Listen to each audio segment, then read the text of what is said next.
All right. Hi, good evening, everyone, and welcome to this session of the Closer to a Cure community lecture series hosted by the Leukemia and Lymphoma Society and UCLA Health.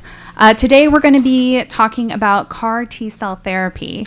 So for those of you who are joining us for the first time, to know a little bit more about the lecture series, UCLA Health and the Leukemia and Lymphoma Society have come together in a collaboration to travel to different neighborhoods within Southern California and share education of the latest information on blood cancers and their treatments. We want to make sure all patients know about the different treatment strategies, can feel confident about their treatment decisions, and that you're getting accurate and timely information. So we are currently live streaming, and the program will be later archived on the UCLA website. So for anyone at home, welcome. For those who are with us online, if you have any questions, go ahead and type it into the comment box, and we will answer it during the Q&A. So just to introduce myself, my name is Lila Evangelista, and I am the Patient and Community Outreach Manager for the Leukemia and Lymphoma Society in the local chapter here.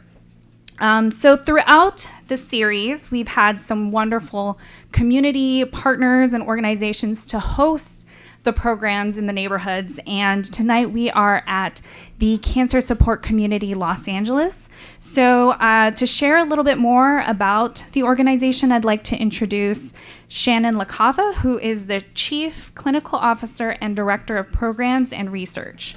So Shannon? Hello, can you hear me okay? I think I'm a bit shorter.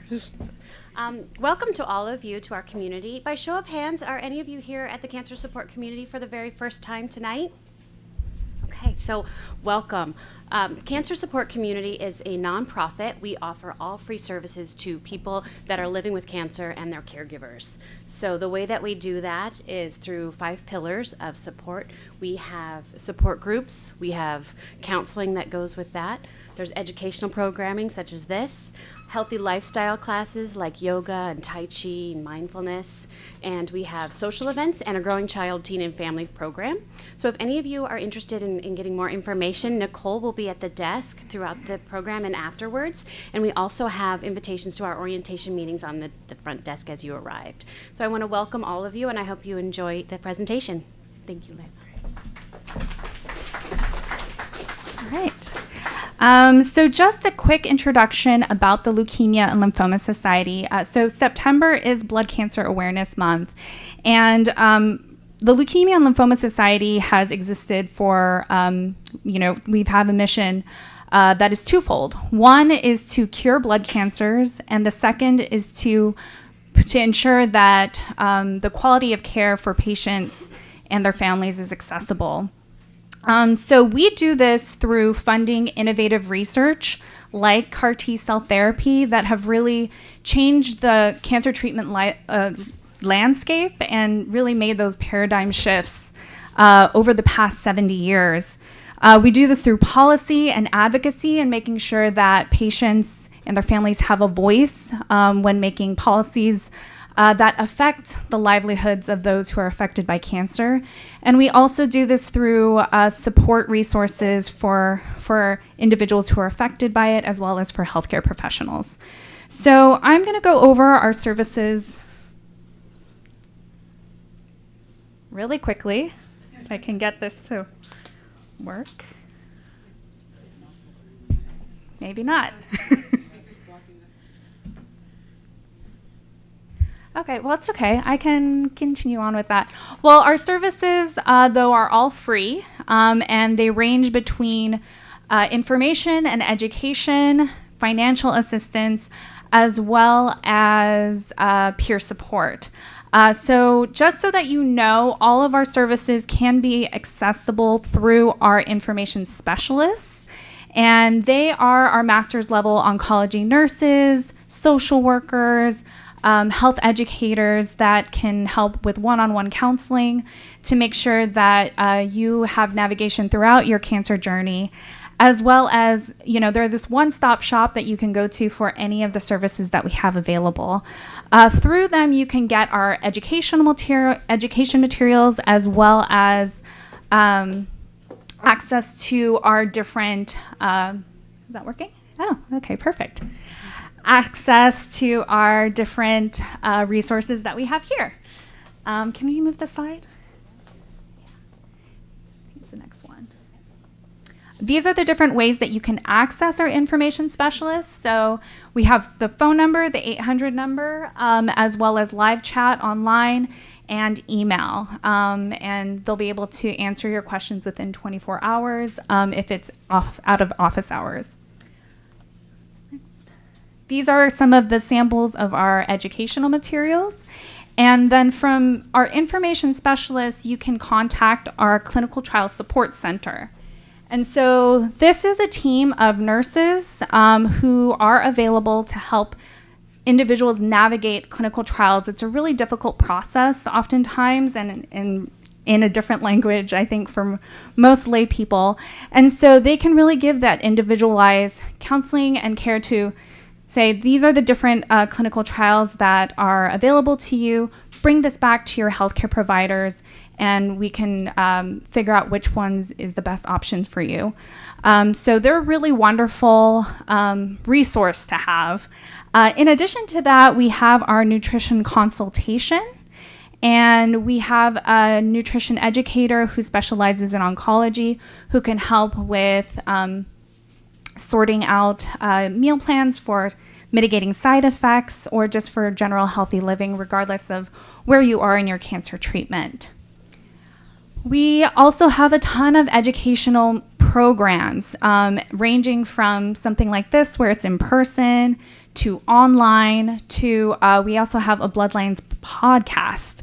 So if you want to listen to something on the radio, our last education program with the Closer to a Cure lecture series will be happening on November 6th, and it will be focusing on diffuse large B-cell lymphoma and follicular lymphoma, and it will be in Sherman Oaks, but obviously you can tune in online if you want to see it there. And then we go on to our financial assistance. So these are the 4 different programs that we have, and so starting from the top to the bottom, the first one helps with co-payments and insurance premiums for those who are going through treatment. The next one helps with travel assistance. So any travel or lodging costs, whether it is parking at your hospital, gas, plane, or you have to stay close by at a hotel, we can help cover the cost up to $1,000 within a year. The last 2, the patient aid program and urgent need program, help with non-medical expenses if you qualify. So again, all accessible through our information specialists. The peer and community support, so we have various support programs depending on what you're looking for. So the first one is our Patty Robinson Kaufman First Connection program, and that is more of a one-on-one over-the-phone contact with another survivor or caregiver where you can talk to them about their own unique journey and be able to get support from there. We also partner with organizations like the Cancer Support Community Los Angeles and have monthly regular support groups that people meet in person. And the last 2 are our online support. So we have weekly online chats that are monitored by social workers that you can talk to people online at the comforts of your home, as well as the LLS community, which is a social media platform. You can support each other online, give advice to one another, but that is also monitored, join into public and private groups of your interests. So it's a really great resource. Oh, there's going to be a couple of slides. Okay, and then last, if you are interested in getting involved in mobilizing the mission by supporting cancer research or by volunteering, there's a ton of opportunities through the Leukemia and Lymphoma Society to do that. So currently we have coming up is our Light the Night Walk, And that is a walk where those who are affected by cancer can celebrate and commemorate all those affected and join in community together in a nice evening walk. There's also programs for students who you would like to learn about philanthropy and how they can make a difference, or you can check a bucket list item like a marathon or triathlon or climbing Mount Kilimanjaro or Mount Everest, as well as support cancer research. So there's a lot of different ways in which to do that. And you can also volunteer. We are always looking for support, whether it's administrative or, using your voice at Washington, D.C. and letting them know how these policies affect people with cancer. Okay, so those are all those things, and please feel free to reach out to me if you have any questions about it.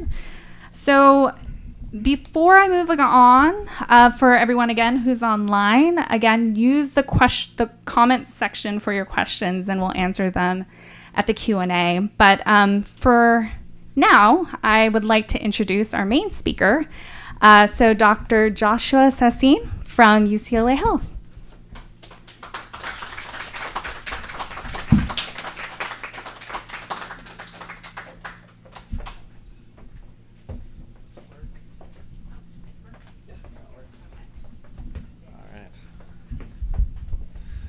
Well, thanks for having me here. Thanks to the organizers for the invitation. It's a pleasure, an honor to be with you guys today, talking about one of my favorite topics, CAR T cells. And I lead the CAR T cell program at UCLA. I've had that position for the last 2 years or so, and we've had a lot of experience using this modality. So it's, oops, went the wrong direction. So it's exciting to talk about this. It's at least to me, a very exciting therapy, the most exciting therapy, I would say, in cancer research, at least in my lifetime. But before I begin, I have no conflicts of interest, so my ramblings are my own. My bank account will not change whether or not you use CAR T cells. So what are CAR T cells? How do they work? So the idea is we're trying to train the immune system to recognize cancer cells as foreign, as let's say an infection. We want to make them believe, so to speak, that they are killing an infection. So the way we do that, at least one of the ways we can do it, is we take out a cell from the blood called a T cell. And you might, these cells might be more familiar to you in the context of the virus HIV. The HIV, this virus can infect people, and it will preferentially kill T cells, these guys. So if you lose your T cells by virtue of HIV, then you have a disease called AIDS, and you are now opened to a variety of different infections that you would not normally get. So you have an immune deficiency at that point. So they're very important for the immune system. They are part of the smart immune system. So you have basically two arms of your immune system. You have the so-called dumb cells, as I like to call them. They don't learn, they don't adapt, they're the same when you're born as when you're middle-aged and when you're elderly. They just eat things that are obviously bacteria. You might have heard of cells called, maybe your doctor said neutrophils. That's a type of cell that is dumb. It doesn't learn, but it's actually very important. Then you have the smart arm of your immune system. That is composed of T cells and B cells. T like Tom, B like boy. And the T cells will orchestrate the immune response. The B cells make antibodies, and together they can learn. And they're slow, so if you see a new infection, if your neighbor has a cold and gives it to you, and your immune system has never seen it before, they're slow. But they eventually learn what it looks like, so you don't get it again. And that happens for most types of infections. So the dumb and the smart cells work together to keep infections away, and so it's almost impossible to train a dumb cell to be smart. So, thanks. Let me put this up here. Yeah, I'm too tall.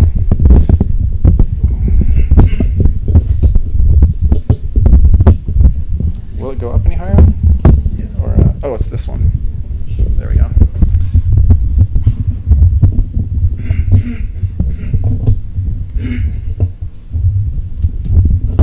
Thanks. All right, how about now? Is that a little better? Okay. So it's almost impossible to train a dumb cell to be smart, but it's easier to train a smart cell to be smarter. So the way we do that is we take a T cell and out of the person's blood, just like you're taking a blood donation, only in this case it's a lot more than a usual blood donation. We take a gene called a CAR. It's short for chimeric antigen receptor, and I'll get into that more later. But it's a synthetic gene. It does not exist in nature. And this is what allows the T cell to recognize the cancer as they would a bacteria or a fungus and get it. So we have these cells in the lab, just in a bag. We take the gene and we shove it in there using a virus. So now the T cells carry this CAR gene. That CAR gene will allow them to put out a receptor, the CAR receptor. And I'll give you a zoomed in picture of what that looks like in a sec. But now you have this T cell with a CAR that is looking for the cancer cells. And this is what does the recognition part. We grow these up, millions and millions of them, and we put them back into the person who has a lymphoma or leukemia. And they will expand. And if they're working, then they go in and they recognize the lymphoma or leukemia cells as bad and kill it. So here's what a T cell looks like zoomed in. So you have this T cell here, just a little ball, and this is, let's say, an infected cell. So let's say there's a virus inside of here. So the virus will cause this cell to look weird. And this T cell receptor here, this is like a little arm that sticks out of the T cell, and it allows the T cell to recognize things that are not you, so non-self. And so if that receptor sees that this cell looks odd, it will kill it. So we want to harness those abilities and use them to fight cancer. So the original question that some scientists started with was, how do you make a T cell kill a B cell? You remember I mentioned those as the two smart types of cells of the immune system. The T cells are the ones that HIV infects, and the B cells are the ones that make antibodies. So B cells are good because they help your immune system work, but they can turn into cancer. And when they do, they are the most common non-Hodgkin lymphomas. And so that's one important aspect. But you also don't need B cells to survive. That's also important. You can live without them. They're dispensable. They're helpful, but not necessary for life. And so the scientists thought, well, is there a way that we can program these T cells to just wipe out all of your B cells? Because like I said, you don't need them. And if they're causing cancer, better just not to have them at all. So let's zoom in on that little, so right here, I'm going to zoom in on this part here, this receptor, because it'll make the CAR T part make more sense. So this is what it looks like up close. So this is the cell membrane, right? This little wall between the cell and the outside world. This is the arm of the T cell receptor, and when it sees something it doesn't like, it will send a signal inside the cell that will then engage the machinery that kills cells. So that is actually very advantageous for cancer cell therapy. So here's what a CAR looks like. So a chimeric antigen receptor is this thing. So this is what a normal T cell receptor looks like. But now some clever scientists said, okay, well, we're just going to take our own way of recognizing cancer, and this is part of an antibody. So this is the sticky part. And you can control whatever you want. You can put whatever you want on there.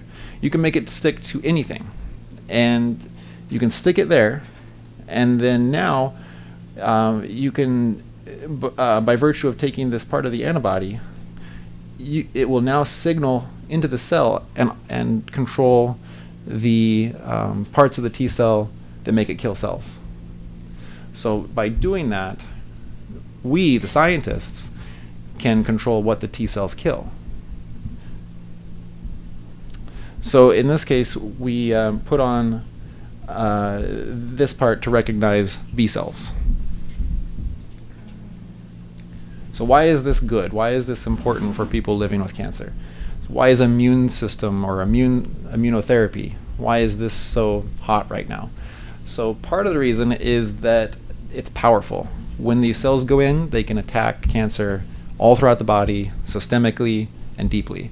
So the first person ever treated with CAR T cells is about a decade out. He's still free of his lymphoma. He's still doing okay. And he would have died probably within months without it. It's very specific. As far as we know, CAR T cells are not attacking things that they shouldn't, meaning we can control with a very precise mechanism how these cells attack things. They have this memory capability. That patient I mentioned, who is almost 10 years out from CAR T cells, still has CAR T cells active in his blood and still protecting him from lymphoma relapse. And in principle, this could be applied to all cancers. That's a big statement, and the future and time will tell if that's actually true, but at least the platform, the principle of this could be leveraged for other cancers by virtue of what I just showed you, because we can stick whatever we want on the receptor. And so that makes the choice of what you stick on there very, very important. But at least in principle, we could apply this very broadly. So what does it look like to actually get CAR T cells? And actually, there's a person in the audience, at least one, who has had CAR T cells and might be willing to share later on. But first, we want to select a candidate. And we have to be very careful who we select because of these side effects are not trivial. And we want to make sure this is actually has a reasonable chance of benefiting people if we're going to subject them to something that has a lot of side effects. But that is very important, and right now it's either on clinical trials or standard therapy. And so there's some screening tests that we need to do before we actually formally start the process, making sure people's hearts and lungs are doing okay and other organs.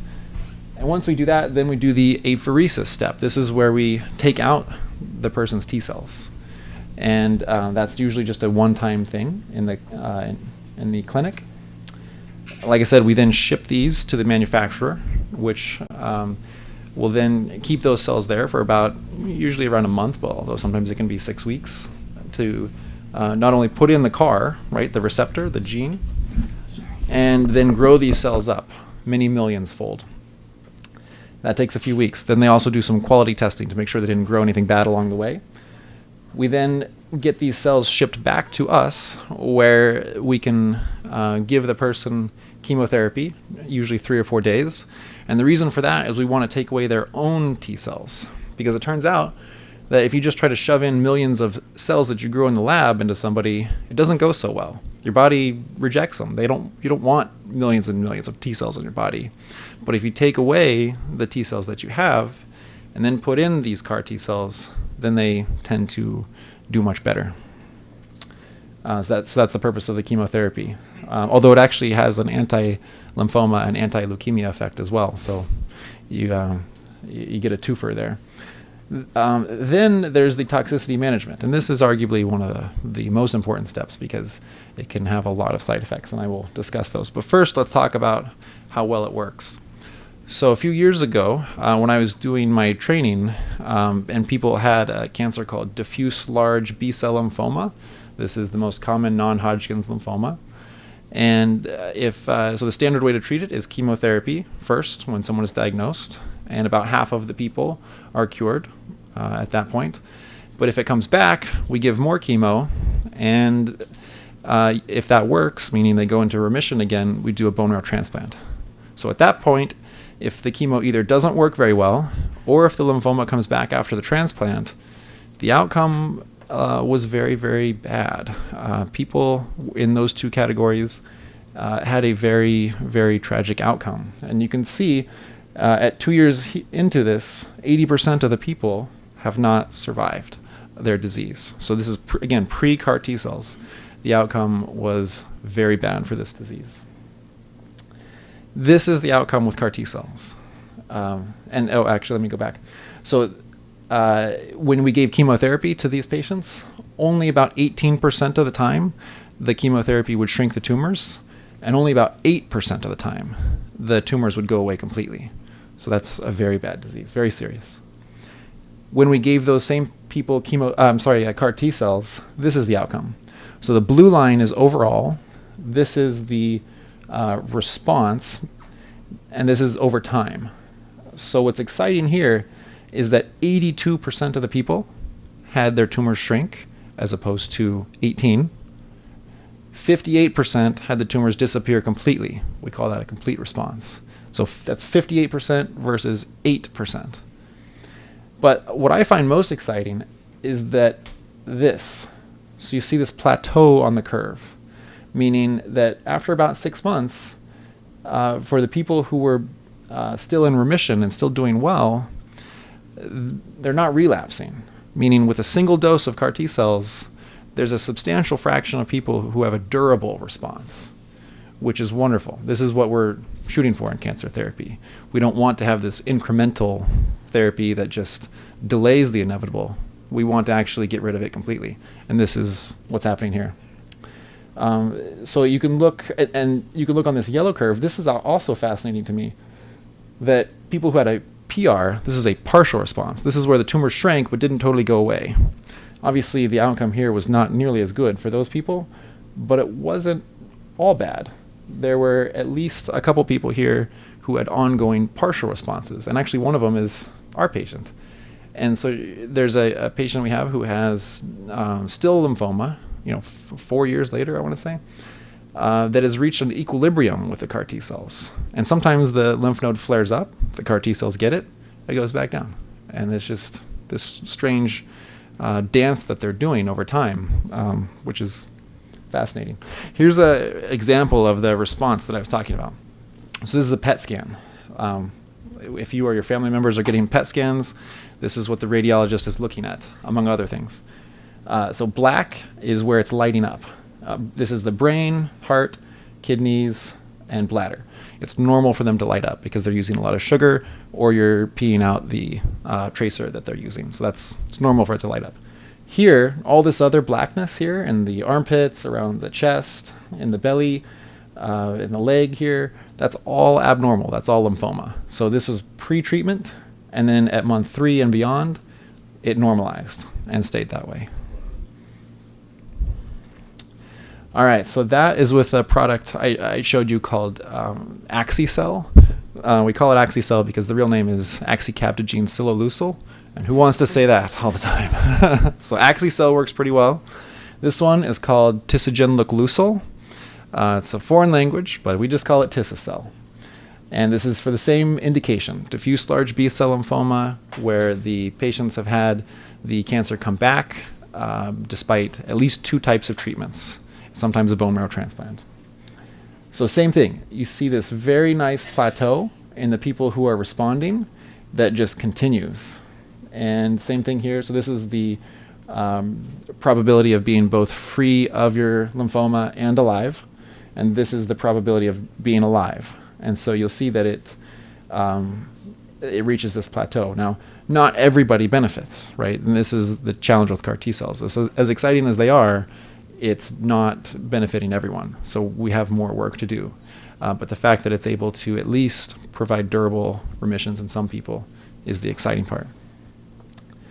So let's talk about leukemia now. We were talking about lymphoma before. So acute lymphoblastic leukemia is the most common cancer in children, not only the most common leukemia, but the most common cancer in children.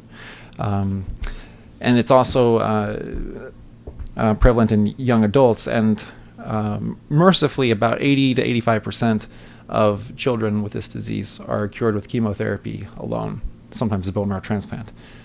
But pre-CAR T cells, if it came back, that was a very deadly disease, and you could tell that 5% overall survival after about 1.5 to 3 years.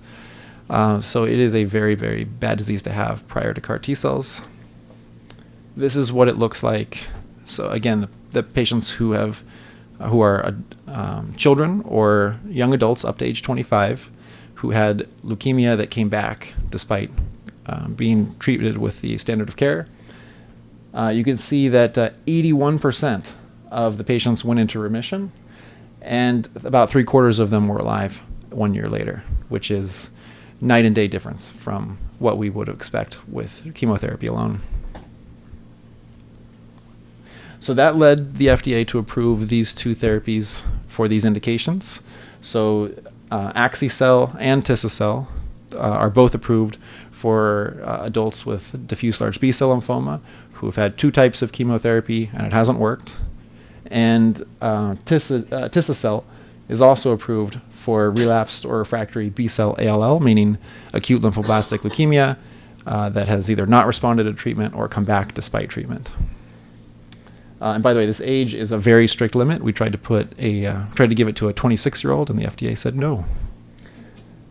So the current paradigm of treatment is if you have DLBCL, diffuse large B-cell lymphoma, you would get standard chemotherapy. And if that works, great, you're done. If it doesn't work, meaning the lymphoma either doesn't go away or it comes back, you would get chemo again. If that second chemo works, you'd go to a transplant.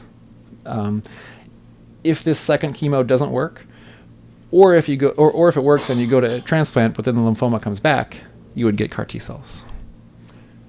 For ALL, for patients age 25 or younger, you would get chemotherapy, and then if at any point it doesn't work or your leukemia comes back, CAR T cells are an option. So how do we integrate CAR T cells?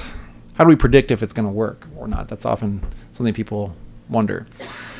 And by working, I mean that it makes the cancer go away and that you don't have such a rough time with side effects.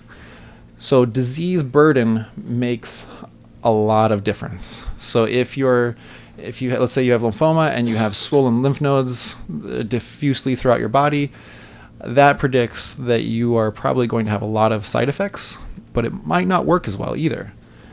So people that have low disease burden tend to do better long term. This is actually with data with leukemia. So the ideal place to use CAR T cells is right after we realize that our standard therapy is not working. So we're trying to educate our community colleagues to refer patients to us very quickly if it looks like the therapy that they're giving is not working, because we don't want them to wait until the last moment where they've exhausted all other types of therapies and then send patients to us for CAR T cells. That's not a strategy that is as effective and as helpful for people. So like I said, why is this important? It's important because this is not just another drug. It's not just another chemical that the pharmacist is going to give people. It's an entirely new platform, an entirely new way to think about cancer treatment that we can now leverage for other types of cancers. And we can build upon this because once you start talking about genetically engineering cells, there's other tricks that we can do in the lab to optimize how these cells work, both how much control we have over them and what they do. So the clinical results so far are far superior to what we see in oncology. We're used to seeing incremental changes. We're used to seeing curves that almost overlap and just barely move forward, but we're just kicking the can down the road in a lot of cases, meaning we're just delaying the inevitable. This is not that. This is something entirely different with entirely different results. And it's only one dose of T cells, by the way. So maybe we can do better with more doses. We'll see. Clinical trials are underway. And remissions, like I said, are durable in a substantial fraction of patients. And although the toxicity can be very serious in the first month or 6 weeks or so, long-term toxicity, long-term side effects, at least ones you care about, are pretty rare. But side effects do occur. So let's talk about those. So the side effects are mainly due to inflammation. And when the T cells go back into your body, they are believing, so to speak, that you have an overwhelming infection. And they are behaving as such. And they mount a very, very strong inflammatory reaction in some people. So this could be mild. It could be something just like a fever and feeling like you have the flu. But it could be more serious. And sometimes people are even in the intensive care unit with leaky blood vessels where your lungs can fill with fluid, your blood pressure can drop, and you can become very, very sick. So to treat this, we call this cytokine release syndrome. Cytokines are the molecules that the immune system cells use to talk to one another. And so they're just dumping them out in droves. And so we call this cytokine release syndrome. So to treat this, we use a drug called tocilizumab, which inhibits one of these cytokines called interleukin-6 right here. So here are the cells talking to one another through these, it's sort of like a hormone. And we can inhibit that with a drug called tocilizumab, which works pretty well, not perfectly, but pretty well. And then if that doesn't work, then we can use corticosteroids, something like cortisol, which suppresses the immune system further. We can also, actually, let me go back. We also see neurotoxicity. So, and this is a very strange side effect, but it can be very serious. And it's usually in the brain. It's not in the nerves that control your fingers and toes. And people get confused. They can get sometimes even to the point where they can't speak or have very serious difficulty speaking. They can have seizures, and sometimes these seizures can be intractable and just keep going despite medicines. They can have even a coma in some cases. So this can last for about a month in some people too. And it can be very dramatic. It can be very upsetting to family members. But despite how bad it is in that first month, it reverses. And as far as we can tell, there is no measurable long-term brain damage or brain dysfunction, meaning people go back to their normal selves, recognizing their friends and family members, walking, talking, doing everything that they were doing before. So it's a very strange phenomenon, and sometimes difficult to control. But a lot of people ask, some people, despite the picture I just painted, actually breeze through, and we've had many people in my clinic that have just breezed on by and made it look easy, or they have nothing but a mild fever. And they often get worried, and they say, what if I'm not having all this inflammation? Are the cells not working? And actually the concern goes the opposite direction.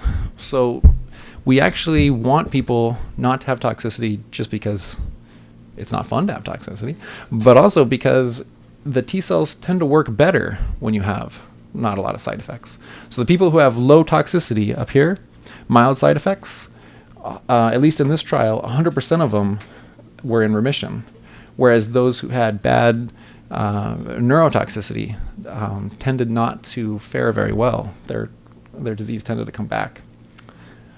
So what are the limitations of our current CAR T cell therapy? So right now, let's say this is a normal cell, and this little dot here represents a protein that we can attack with CAR T cells. Because we can't just program them to get cancer. That doesn't have any meaning in science. We have to actually program them to get something physical. And so you can program them to get little proteins on the cell. And so let's say this is a B cell. You can have little proteins here, one called CD19. That's what the current CAR T cells get. And the cancer cells retain that, and so they'll just get both. But this analogy does not actually, it's actually pretty limited. Meaning, let's say someone has lung cancer. I can't just program a CAR T cell to get anything that looks like a lung cell, because you're going to reject your lungs. So it's okay to reject all your B cells. It's not okay to reject all your lung cells. So you have to be careful how you train these T cells. So we need more research to determine that. But there are clever ways to do this, and there are actually other analogies. So there's a disease called multiple myeloma, which I'm sure many in here are familiar with. This is a cancer of plasma cells that also secrete antibodies. So they're sort of like the relative of a B cell. And this is a very bad disease. It is generally not curable, but it is potentially a target for CAR T cells. So this was a trial that was just published a few months ago, where they used CAR T cells for multiple myeloma using a totally different strategy, meaning the same CAR T cell platform, but now we're training them to get plasma cells. And it worked actually very well in a small number of patients. So virtually in the high dose, these are various doses of CAR T cells, and in the high doses, virtually everybody had a response, meaning the myeloma got better. How durable that will be remains to be seen, because unlike the other trials I showed you, there does not seem to be an obvious plateau here. So it may not be causing such a durable response in everyone, but this is still very early, so we'll see. But very encouraging so far. So what is the future of engineered cell therapy? So genetically engineered cells. This is the doctor trying to look in his crystal ball, looking to see what the future looks like. So the FDA has said that they predict that by 2025, they'll be approving 10 to 20 genetically engineered cell therapy products per year, which is a 900% increase. This is staggering, and this is a very large paradigm shift in the way we treat cancer and in the way we treat people in general, because there's also an applicability here to non-cancerous diseases. So this is what a CAR T cell looks like, and I just want to summarize by saying that it's an extremely exciting new platform for new therapies. So not just one drug, but it's an entirely different way of designing treatments. And we're investigating this in other cancers, so not just blood cancers, but and not just lymphoid cancers. So myeloid cancers like AML is a very attractive target for CAR T cells. But solid tumors, breast cancer, colon cancer, may eventually be targetable with CAR T cells. But this all needs research funding, and this, I think, CAR T cells are a great example of how, when creative scientists have the resources necessary, we can actually do very good things to move the ball forward. So with that, if you have any questions, I'd be happy to take them. Go ahead. Do you think CAR T therapy will eventually replace allogeneic bone marrow? Not sure. And actually, I'll just repeat the question. So the question was, will CAR T cells eventually replace allogeneic bone marrow transplant? And it's unclear, but I didn't put this data up here, but for ALL, for acute lymphoblastic leukemia, the data I showed you is without transplant, meaning just giving the CAR T cells and seeing how people do. There are now other trials where people have done CAR T cells and then allogeneic transplant afterwards. It looks better, if anything. So if anything, it's not replacing it, it's just adding to it, which is a lot of treatment. But the other way to do it, which I'm excited about, is to do both at the same time. And by doing that, what you could do is, instead of taking out someone's peripheral blood cells, you could take out their own bone marrow stem cells. You genetically modify those, or that of the donor, and let's say if you're doing a transplant, so you give let's say allogeneic transplant with your example. So you take the bone marrow cells from the donor, you genetically modify those, and then you do your standard allogeneic transplant.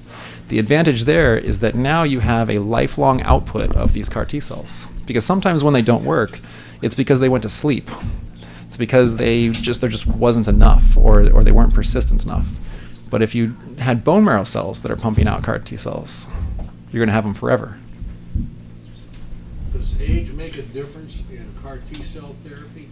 Surprisingly, no. Yeah, that was everyone's concern. But we have now rigorous data from a number of different trials or real-world settings, so to speak, and age does not predict for failure. It actually doesn't really predict for anything. Like maybe a little bit more neurotoxicity, but nothing to write home about. And at UCLA, we've treated several people with over the age of 80 with CAR T cells. Really? Successfully. That last word is important. Yes. That was my question. Age. Okay. We have a question on. We have a question online. Oh, sure. So, is there pain associated with CAR T cell therapy? Not directly, although some people find the inflammation to be extremely unpleasant and sometimes worse than pain, just because of the fatigue that you feel, and if you've ever had a really bad flu, you can just imagine, what CAR T cells might be like for some people. So it's typically not physically painful. Is it a treatment that can be done while the patient is experiencing the active cancer? So far, it's only approved that way. So it's only used right now in the setting of active cancer. It's not typically used as a way to prevent someone from relapsing who has no cancer left. But there are trials right now that are trying to answer that question of, let's say after regular chemotherapy, should you then give CAR T cells rather than just waiting for a relapse? So we'll see if that proves to be fruitful. Yes, go ahead in the back. What patient characteristics would preclude you from the question was what patient characteristics would preclude or exclude you from CAR T-cell therapy. And that depends on who you ask, but if you ask me, almost nothing. So I would say if you can't get out of bed, that's a dangerous person to treat with CAR T-cells. If you can't wait the duration of time necessary for the CAR T-cells to be manufactured, that's a big problem, meaning if your cancer is progressing so quickly that you might become too ill to get them within that, say, 6-week period, that's a barrier.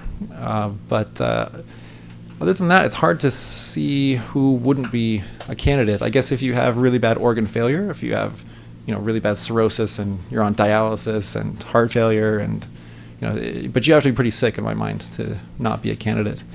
Oh yeah. Before I went in for my CAR Ts, I had a sinus infection, Mm-hmm. and so my oncologist said, we've got to get rid of your sinus infection because we don't want you going in for CAR T cells with an active infection. Yes. So that was a pause for me. Yeah, so when you had your CAR T cells, we didn't want you to have an infection, and that's still the case. And part of that is because of bad inflammation. So you might think, well, if your immune system is already revved up with an infection, maybe that's good for your immune type of therapy. We actually think the opposite, that it's a bad type of inflammation for CAR T cells. We want them to go in when you're feeling relatively well. Sir, yes. Great presentation, thank you. Oh, yeah. A quick comment and a question. The comment is to reinforce what you said about the possibility of engineering these receptors to target almost anything. There was a study that came out just this week where they engineered CAR T cells to attack fibrosis in the heart of, it was a murine study. Yeah.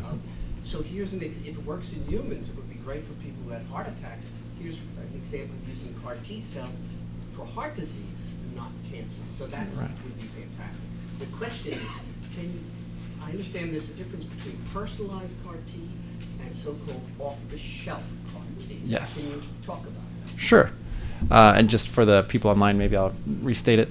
Yeah, your comment is well taken, which is that CAR T cells in mice have been shown to alleviate some of the scarring that happens after a heart attack.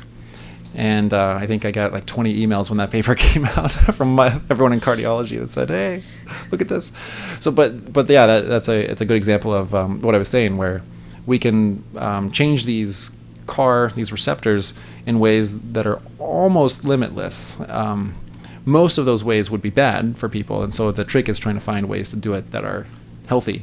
But the possibilities are wide open, so that's partly why they're so exciting. So the other part of the question was, right now we're taking people's cells from their own body, genetically modifying them, and then putting them back. What if we were to use somebody else's cells and put them in? And that's called off-the-shelf CAR T cells. And we would love to have off-the-shelf CAR T cells. Most people talk about the benefits there in terms of the timing. So one of the things we mentioned before was if your cancer is so rapidly paced that you can't wait that time it takes to get the cells manufactured, that's a perfect person to give off-the-shelf CAR T cells to. But actually, while that is a benefit, I think the benefit is actually in another way, and that is when you give someone chemotherapy for years, they're typically older. So let's say you have someone over the age of 60, which is how most of the DLBCL is, then and they've received a lot of chemotherapy. These are not a healthy breed of T cells in general. They're sick, and so then you're taking out sick T cells, genetically modifying them, and putting them back. What if you could just take T cells from a healthy 25-year-old? That would be wonderful. They would work so much better. But there's a few problems. And one of them is rejection of the cells. So there's a host versus graft reaction, meaning let's say if you were to take my T cells and just try to give them to someone in the audience, your immune system is going to immediately clear them out because they look foreign. They're not you, right? You have T cells. That's their job. And if you didn't, you'd have the disease called AIDS. So the fact that you can reject them is a problem. And so we have to figure out a way to prevent that type of reaction from happening. But it also goes the other way around, just like in a bone marrow transplant. So you can get something called graft versus host disease. That's when the graft, or the incoming cells, tries to reject you. And so that there's a problem in the immune system here where we have to make sure the immune cells are playing nice with each other. And there actually is a way to do that, and it's been done. And I don't know if I should get into all the biology of how it's been done, but there's various ways to make these cells, make your immune system blind to these cells, and also make them incapable of rejecting you. And so that's been tested in a few dozen patients so far. The results look about what we have seen with someone's own T cells. So we anticipate that will be a reality in the next year or two. Go ahead. If somebody had a transplant and they had that reaction just from the stem cell transplant, would that be an indicator of maybe not doing it? Yeah. So when we're growing these T cells up in the lab, only about maybe 30 to 70% of them actually have the gene in it, meaning some of them are not CAR T cells. Some of them are just regular T cells that came along for the ride. So when you're growing up a lot of T cells and you're infusing them, that's okay, except if you have graft versus host disease. So if you're already having graft versus host disease, the last thing you want to do is grow up millions of the cells that are hurting you and reinfuse them. So that is another barrier and someone that would be not a good CAR T cell candidate. We have a question online. So what evaluations are in place to show that to verify the cancer is gone? So we have the standard ones, meaning the regular scans and the bone marrow biopsies, but we also have another way, at least for one of the CAR T products. And that is, you remember how I said that the CAR T cells, when they go in, they kill the cancer B cells, but they also kill the normal B cells. So we can measure if you're still making normal B cells, and we can check that directly just to see if you have B cells in your blood, and we can also see if you have antibodies. And so at least for the Tisacel product, people that don't have B cells anymore tend to do better, because it implies that the CAR T cells are still working. Yes, I think you were first. Question about the applicability to CLL. Correct me if I'm wrong, but my understanding is the mechanism of CLL is that the bone marrow is producing abnormal lymphocytes, which then turn around and destroy other healthy blood cells, the hemoglobin or platelets or that sort of thing. Right. So with CAR T cell therapy, is the target those abnormal lymphocytes or the production of the abnormal lymphocytes? Both. Basically, all of the cells that either are the abnormal lymphocytes or are producing them. Sorry, I'll repeat the question. The question was, in CLL, are the CAR T cells attacking both the bad B cells or the ones that produce them? And the answer is actually both. And actually, the first patient that was ever treated had CLL. In the leukemia family, does one CAR T cell work better, a treatment work better in one of the families or one of the groups in the whole family? What do you mean by families? Well, there's chronic LL, there's acute myeloid leukemia. Oh, yeah. There's Right. 4 or 5 different leukemias. Yeah. So right now the FDA has approved CAR T cells for, the question was about which type of leukemias and lymphomas are ameliorated by CAR T cells.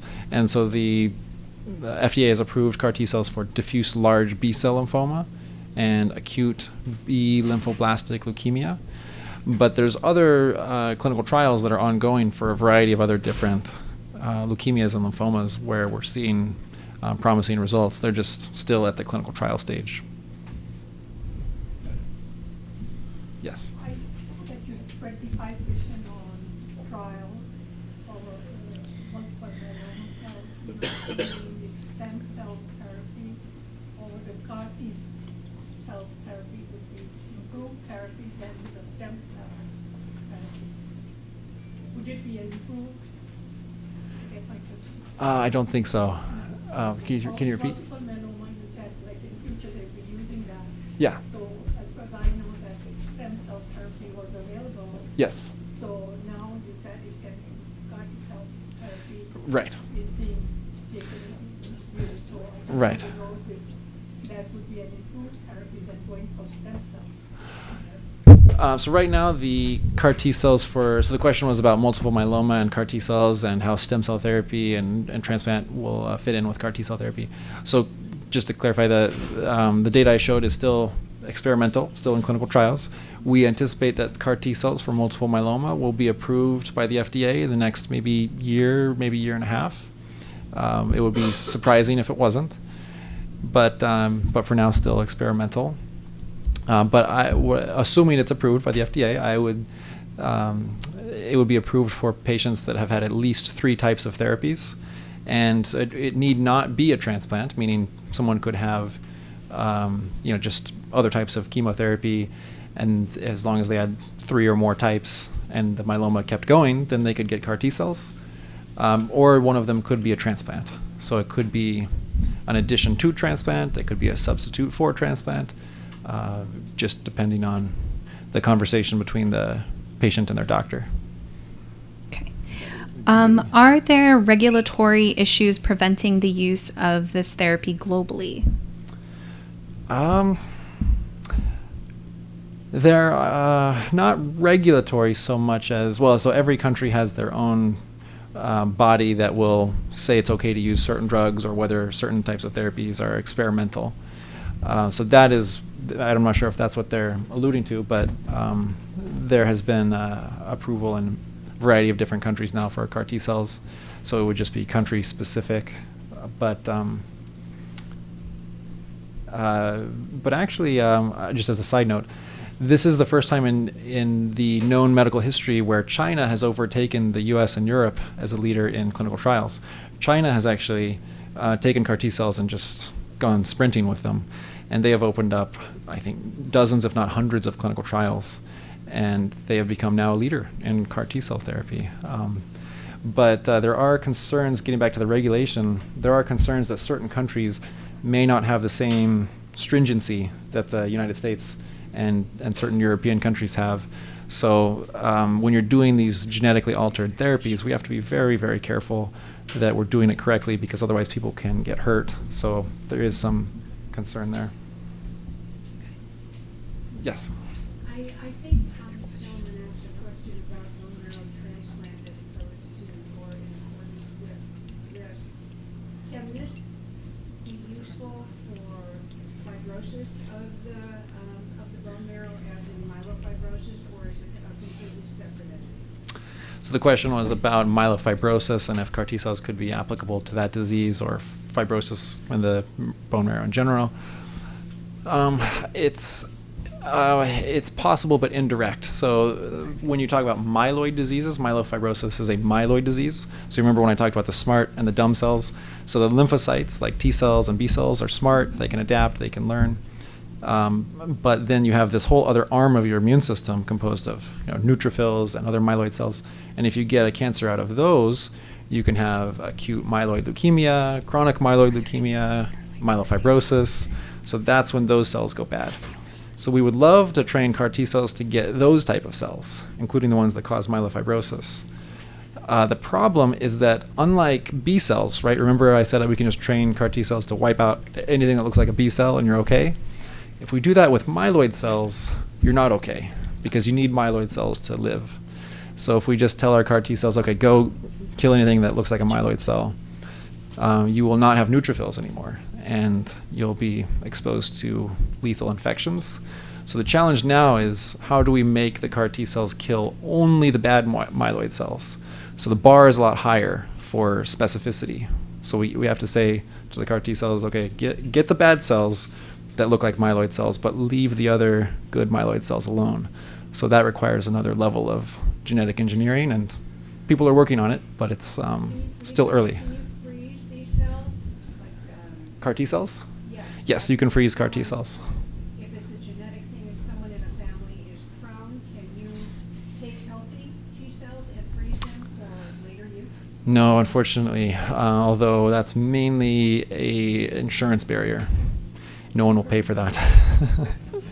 So yeah, because it's expensive to freeze cells. So, and I wouldn't recommend writing your own check to do that unless the circumstances were very odd. All right. Since we only have 1 minute left, I'm just going to ask one more question from the online, is the logic behind 2-time chemo for adults and only 1 time for under 25 before CAR T-cell, that chemo is hard on the body, and if you're under 25 can't weather as well? Well, now you're accusing doctors of being far more logical than they actually are. But so the reason that there's the 2 lines of chemotherapy for lymphoma and only 1 for leukemia was just how the clinical trials were designed. So it wasn't anything to do with the sophisticated, biology or rationale. It was just when you have a clinical trial, either the drug company or let's say a group of doctors can design an experiment basically on people where we ask the question, does this work? Does this help people? And there's certain rules. So you have to, when you do this, you have to identify, okay, who's going to be eligible for the trial, because we want to have a uniform group of patients as much as possible so that you can broaden whatever you find in the trial to help other people who are similar to that. And so you have to define your entry criteria, who gets to come and get treated with this and who doesn't. And that's just how they define their groups in the trials. And then they go to the FDA, the Food and Drug Administration, and they say, here's our data, and these are the type of people that came on the trial. These are our results. And the FDA says, okay, looks pretty good.